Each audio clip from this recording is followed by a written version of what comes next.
আসসালামু আলাইকুম রহমতুল্লাহ। প্রিয় ভিউয়ার্স, প্রিয় শিক্ষার্থী বন্ধুরা, আশা করি সবাই ভালো আছো। আজকের ক্লাসে আসার জন্য, ভিডিওটি দেখার জন্য তোমাদের সবাইকে স্বাগত, শুভেচ্ছা, অভিনন্দন জানাচ্ছি। আমি মোহাম্মদ আব্দুর রহিম। যারা আমার ইউটিউব চ্যানেলে দেখো তাদেরকে শুভেচ্ছা, যেমন ইউটিউব চ্যানেল এমআরএস রহিম 97 এবং আমার ফেসবুক পেজে এবং আইডিতে যারা দেখছো সবাইকে স্বাগত, শুভেচ্ছা।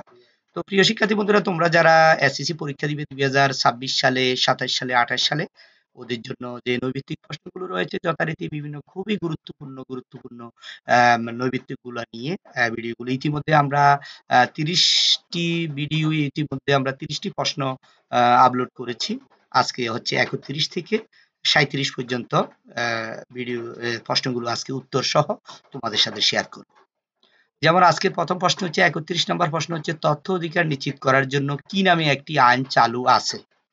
এটা সিলেট শিক্ষা বোর্ডে এসেছিল 2023 সালে, তথ্য অধিকার আইন 2009।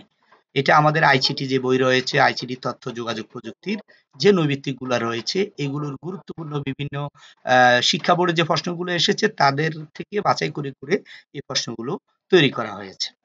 তো 32 নম্বর প্রশ্নটি হচ্ছে, কোন সফটওয়্যার ইনস্টল করতে বিশেষ দক্ষতার প্রয়োজন হয়?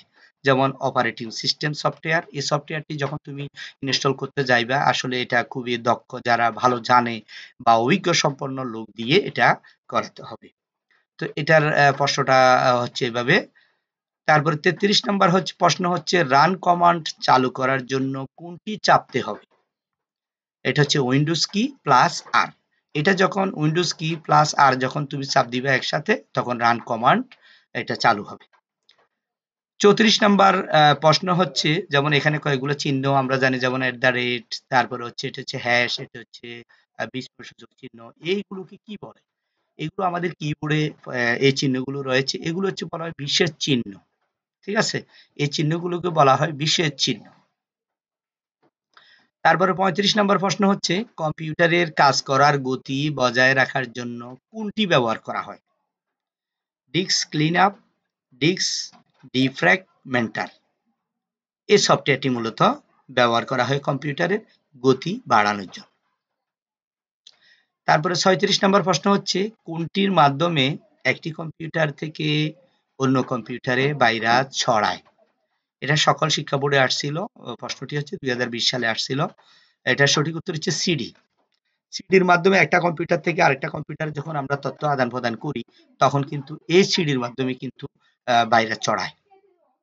37 নম্বর প্রশ্ন হচ্ছে, কম্পিউটারে নট এনাফ মেমোরি মেসেজ দেখালে সমাধানের উপায় কি? যখন তুমি তোমার কম্পিউটারে কাজ করতে যাবে, যদি ওখানে প্রচুর পরিমাণে তথ্য সংযুক্ত হয়ে থাকে, তখন যদি এইভাবে দেখায় কম্পিউটারে একটা মেসেজ আসে নট এনাফ মেমোরি, তাহলে তুমি তখন কি করবে? তখন তোমাকে বুঝতে হবে মাদারবোর্ড অধিক র্যাম ব্যবহার করতে হবে। তাহলে অনেকগুলো তথ্য, তোমার যে মেমোরিটা রয়েছে মেমোরিটা ফুল হয়ে গেছে, এই জন্য তোমাকে এই মেসেজটি দেখাবে। এটা সমাধান হচ্ছে মাদারবোর্ডে অধিক র্যাম ব্যবহার করতে হবে। প্রিয় শিক্ষার্থী বন্ধুরা, আজকে এতটুকু পর্যন্ত আমরা 60টি প্রশ্ন তোমাদের সাথে শেয়ার করেছি। এর পরবর্তী ভিডিওতে আমরা দেখাবো হচ্ছে 38 থেকে পরবর্তী 10টা বা 15টা আমরা দেখাবো। তো তোমাদের মধ্যে যারা এসএসসি পরীক্ষা দিবে বা ক্লাস 9 এ রয়েছো, দশম শ্রেণীতে আছো, হ্যাঁ, সবার জন্য আসলে মূলত এই ভিডিওটি। তোমরা মনোযোগ সহকারে এই ভিডিওগুলো দেখবা, দেখতে দেখতে তোমাদের কি হয়ে যাবে, প্রশ্নগুলো মুখস্থ হয়ে যাবে। ভালো থাকবে সবাই। ধন্যবাদ। আসসালামু আলাইকুম ওয়া রাহমাতুল্লাহ।